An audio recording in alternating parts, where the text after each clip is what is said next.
بسم اللہ الرحمن الرحیم۔ سوشل میڈیا میں طرح طرح کی باتیں آتی ہیں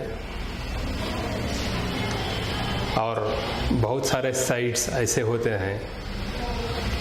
جن کا کوئی اسلام سے تعلق نہیں ہوتا، لیکن اسلام کا لیبل ان پر لگا ہوا ہوتا ہے۔ ہمیں چاہیے، اور بالخصوص ہمارے نوجوانوں کو چاہیے کہ ایسی چیزوں سے متاثر نہ ہو، اور اگر اس معاملے میں انہیں کوئی پریشانی ہے، کوئی تذبذب ہے، اور اگر یہ سمجھتے ہیں کہ جو کچھ بھی ان کے سامنے سوشل میڈیا اور دیگر ذرائع سے جو معلومات حاصل ہو رہی ہیں، بہتر یہ ہوگا کہ صحیح معنوں میں اسے جاننے کی کوشش کریں، حضرات علماء کرام سے رجوع کریں، یا خود اپنے طور پر اگر ہو سکتا ہے تو قرآن و حدیث کی روشنی میں اسے جانچیں، ورنہ بہکنے کے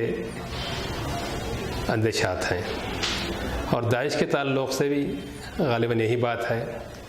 کہ ہم سب جانتے ہیں کہ اس سے پہلے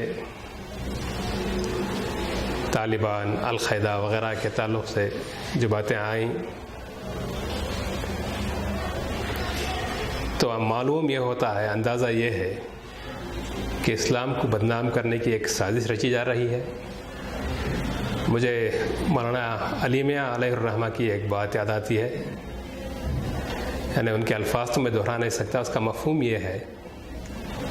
کہ آپ اسلامی تعلیمات پر عمل کریں، جیسے نماز ہے، روزہ ہے، حج ہے، یہ سارے فرائض آپ ادا کریں، اور دیگر اعمال جو ہیں ان پر بھی آپ کاربند رہیں۔ اگر آپ اسلام کے خلاف جو سازشیں ہو رہی ہیں اگر اسے نہ سمجھیں تو آپ کا ایمان خطرے میں ہے۔ اور داعش کے تعلق سے جو معلومات ہمیں فراہم ہے، اس سے لگتا ہے کہ اس سے اسلام کا ہرگز کوئی تعلق ہے ہی نہیں،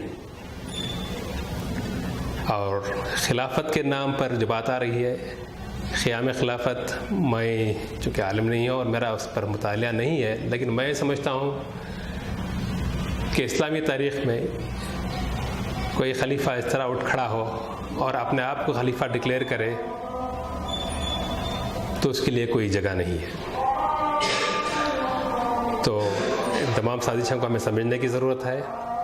اور اسلام کے نام پر جو کچھ بھی وہاں ہو رہا ہے، میں سمجھتا ہوں کہ ہمیں اس کی شدید مذمت کرنی چاہیے۔ I think we have to strongly condemn it۔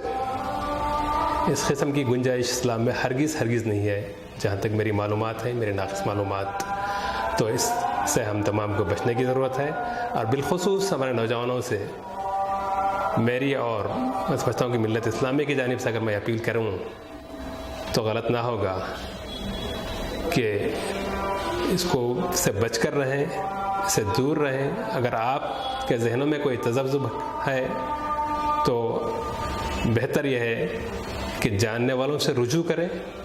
اسے سمجھنے کی کوشش کریں، اس کے بعد ہی کوئی اقدام اٹھائیں۔